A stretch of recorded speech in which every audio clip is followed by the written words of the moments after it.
জগতে মাতৃশক্তি বিরাট শক্তি, কেউ তাকে লঙ্ঘন করতে পারে না।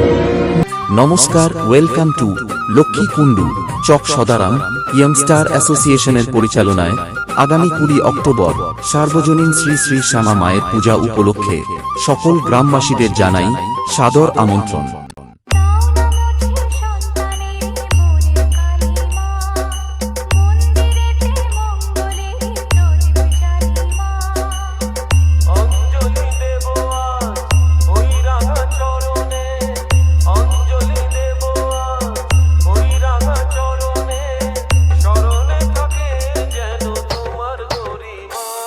আগামী 20 অক্টোবর রোড শো করে সবাইকে নাচাতে ও পুরো এলাকায় ভূমিকম্প তুলতে আসছে গীতা সাউন্ড, সঙ্গে থাকছে সকলের প্রিয় স্নেহা স্টেজ লাইট।